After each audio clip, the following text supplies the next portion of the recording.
Di dalam sebuah ayat Quran, ketika Allah menceritakan keadaan orang-orang yang didatangi malaikat atau keadaan mereka yang telah dicabut nyawanya, mereka mengatakan, "Ya Rabbi, laula akhartani ila ajalin qarib fa asaddaqu wa aku minas shalihin." Ya Allah, ketika datang malaikat kepada dia ingin mencabut nyawanya, ketika dia sudah didudukkan dalam kuburannya, ketika itu yang dia minta kepada Allah cuma satu, "Rabbi laula akhartani ila ajalin qarib." Ya Allah, kalau seandainya kau berikan aku kesempatan sedikit lagi, berikan aku kesempatan hidup sedikit lagi, fa asaddaqu wa aku minas shalihin, aku akan bersedekah dan aku akan menjadi orang soleh.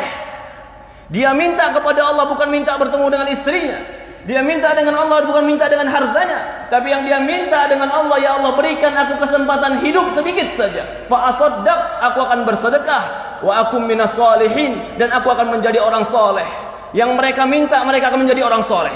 Yang mereka minta, ya Allah berikan aku waktu untuk tobat. Yang mereka minta, ya Allah berikan aku waktu untuk kembali kepadamu. Yang mereka minta, ya Allah berikan aku waktu untuk menjadi orang yang menegakkan sholat.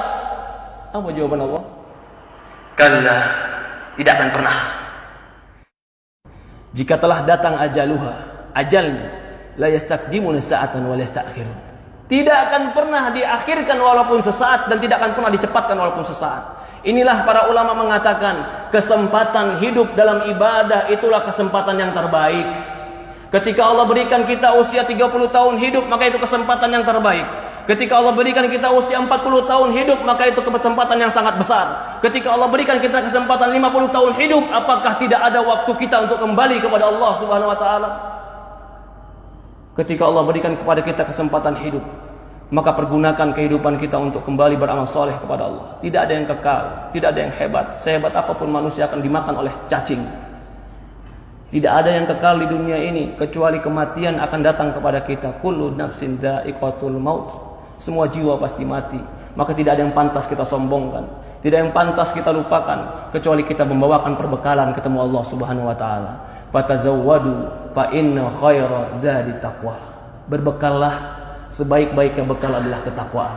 Perhatikan tadi ketika kita membaca dalam sebuah ayat Al-Quran, ketika didatangkan dia waltaqatis syaqqa bisyaq, ketika dicabut nyawanya, lalu apa yang terjadi? Betis dengan betisnya bertemu, semua badannya kram. Kenapa dia lakukan? Fala saddaqa wala shalla. Allah sebutkan sebabnya. Walakin kadzdzaba wa tawalla. Tidak sedekah, tidak membenarkan Quran, tidak membenarkan hadis, wala shalla, tidak mengerjakan salat. Walakin kadzdzaba wa tawalla, bahkan mendustakan cerita Allah, mendustakan cerita Rasul, wa tawalla, bahkan berpaling ketika diajak kepada Allah dan Rasulnya. Ya ibadallah, qu anfusakum wa ahlikum nara. Jaga diri kita dan keluarga kita dari api neraka. Yang menceritakan ini semua adalah baginda Nabi kita Sayyidina Muhammad sallallahu alaihi wasallam. Shadiqul masduq, yang jujur, yang benar, yang diutus kepada kita untuk mengajarkan kepada kita ilmu agama. Semoga Allah Subhanahu wa taala berkahi kita. Semoga Allah Subhanahu wa taala memberikan kepada kita ketakwaan. Semoga Allah Subhanahu wa taala mematikan kita dalam husnul khatimah. Semoga Allah Subhanahu wa taala memberikan kita kekuatan untuk beramal saleh. Semoga Allah Subhanahu wa taala menolong kita untuk menjadi hamba-hamba yang bertobat.